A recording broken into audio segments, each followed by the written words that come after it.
Selamat pagi Bapak Ibu dan saudara-saudaraku, salam sejahtera bagi kita sekalian. Semoga pagi ini kita semua sudah bangun dengan sehat dan siap untuk melanjutkan aktivitas kita.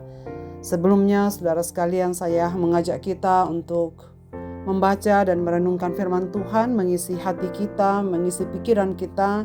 Semoga menjadi pandu kita untuk menjalani hari ini. Pagi ini kita akan membaca 1 Timotius pasal 1 ayat 3-4 demikian.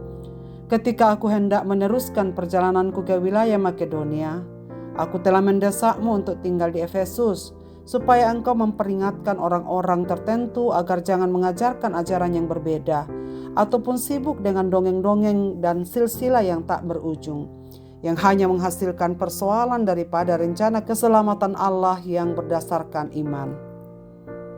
Menjaga fokus hidup dan kemurnian iman. Bapak, Ibu, dan saudara-saudara yang dikasihi Tuhan, pendengar renungan pagi, bagaimanakah kita memulai pagi hari ini? Seringkali begitu mata terbuka, hal pertama yang kita cari adalah ponsel kita. Kita membaca berita, melihat media sosial, atau mendengarkan obrolan-obrolan yang belum tentu berguna.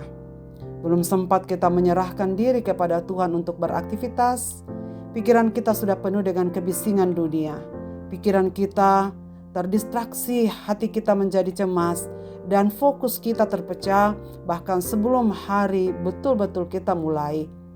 Saudara sekalian, ribuan tahun yang lalu, Rasul Paulus sudah melihat kecenderungan manusia yang lebih menyukai kebisingan daripada tenang di hadapan Tuhan memulai harinya. Efesus pada waktu itu adalah salah satu kota terbesar dan terpenting di Kekaisaran Romawi. Terletak di wilayah Turki saat ini di peta modern kita. Dalam suratnya kepada Timotius, seorang penatua muda yang melayani di Efesus ini, Paulus memberikan sebuah peringatan yang sangat tegas. Karena kekhawatirannya tentang keadaan yang akan terjadi di jemaat Efesus. Apa yang ternyata dikhawatirkan Paulus benar-benar terjadi saat surat 1 Timotius ini ditulis. Sebelumnya dalam Kisah Rasul pasal 20 ayat 29-30, Paulus sudah pernah memperingatkan para penatua di Efesus. Aku tahu bahwa sesudah aku pergi, serigala-serigala yang ganas akan masuk ke tengah-tengah kamu. Bahkan dari antara kamu sendiri akan muncul beberapa orang yang memutarbalikkan kebenaran. Apa yang dikhawatirkan Paulus ini benar-benar terjadi. Beberapa orang mulai memadukan iman Kristen dengan dongeng Yahudi dan filsafat mistis yang terjadi pada masa itu. Saudara-saudara, di Efesus pada waktu itu mulai muncul orang-orang yang gemar memperdebatkan pikiran, dugaan, atau teori-teori buatan manusia yang tidak memiliki dasar yang kuat dalam firman Tuhan, tetapi diperdebatkan seolah-olah itu adalah kebenaran yang mutlak. Paulus tidak mengatakan bahwa mereka langsung murtad, tetapi mereka mulai sibuk dengan hal-hal yang tidak penting. Mereka menghabiskan waktu, energi, dan pikiran untuk hal-hal yang tidak membangun iman mereka kepada Kristus. Dampaknya apa? Paulus menulis, hanya menghasilkan persoalan. Perdebatan kosong hanya melahirkan pertengkaran dan menjauhkan mereka dari kasih. Bahkan dikatakan tak berujung, tidak akan pernah ada habisnya. Dan tidak ada jawaban pastinya karena berdasarkan hayalan atau logika manusia belaka.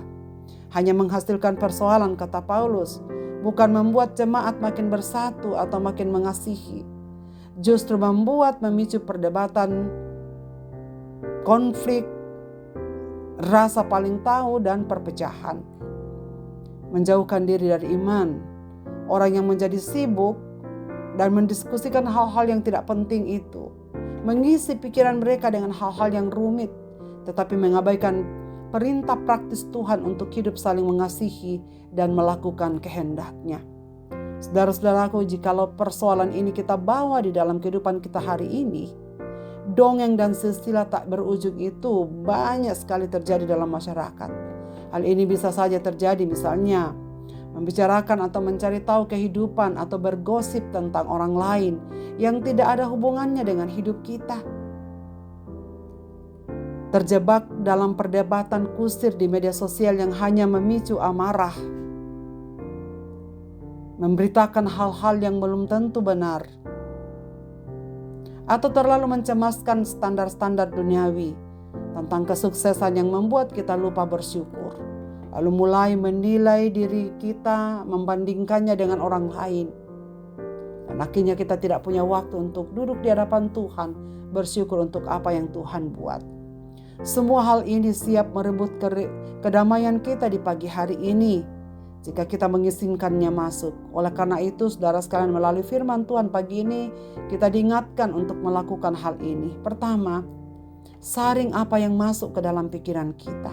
Tidak semua yang kita dengar, tidak semua berita yang masuk dalam pikiran kita itu harus kita terima. Saring lebih dahulu, cerna lebih dahulu.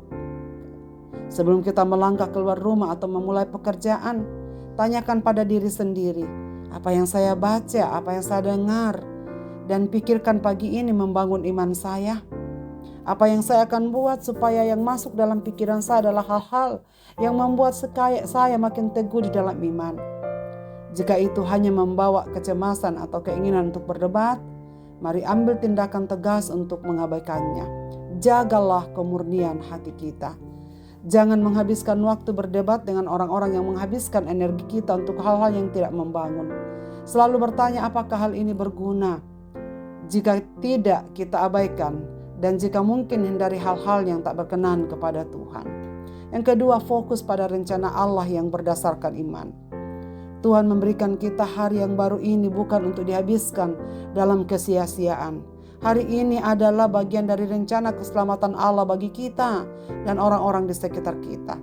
Fokuskan energi kita hari ini untuk mengasihi keluarga, bekerja dengan jujur, menunaikan tugas dan tanggung jawab kita, menjadi berkat di tempat beraktivitas, dan menjaga iman kita untuk tetap tumbuh. Sudahkah saudara mengambil waktu untuk berdoa di hari ini? Marilah kita berkomitmen. Kita tidak mau menukar kedamaian yang dari Tuhan dengan kebisingan dunia yang sia-sia. Waktu kita terlalu berharga dan kasih Tuhan terlalu besar untuk kita abaikan demi hal-hal yang tak berujung. Mari kita fokuskan hati kita kepada Tuhan, menyerahkan diri dalam pimpinannya, sehingga segala sesuatu yang kita kerjakan hari ini, yang kita lakukan dan yang kita pikirkan adalah yang menyenangkan hati Tuhan dan mendatangkan berkat bagi setiap kita. Marilah kita berdoa. Bapa di sorga, terima kasih banyak untuk firman-Mu pada pagi hari ini. Kami diingatkan supaya kami memulai hari kami, mengisi hati dan pikiran kami dengan sabda-Mu, supaya kami menjaga diri kami, menjaga pikiran kami, menjaga hati kami dari hal-hal yang sia-sia. Ya Tuhan, firman-Mu pada pagi ini mengingatkan kami, supaya kami tetap fokus kepada hidup kami yang berkenan kepada Tuhan. Ampuni kami jika seringkali kami lebih sibuk memikirkan hal-hal yang sia-sia, kecemasan yang tidak membangun iman kami. Kami penuh dengan ketakutan. Dan kami mau menyerahkan kepadamu ya Bapa, pikiran, perkataan, dan perbuatan kami ke dalam tangan-Mu. Berilah kami hikmat-Mu untuk menyaring setiap informasi yang kami dengar, yang masuk dalam pikiran kami. Pimpinlah setiap langkah kami di hari ini agar yang kami kerjakan, baik dalam rumah, baik dalam pekerjaan, di tempat pelayanan dan apapun yang kami buat, adalah semua mengarah kepada rencana Tuhan bagi keselamatan dan mewujudkan kasih-Mu di tengah-tengah dunia ini. Ya Bapa di sorga, inilah hidup kami serahkan dalam tangan pimpinan-Mu. Biarlah Tuhan yang memimpin. Di dalam nama Yesus Kristus Tuhan kami berdoa dan mengucap syukur. Amin. Selamat beraktivitas Bapak Ibu dan saudara-saudaraku. Tuhan Yesus memberkati kita sekalian.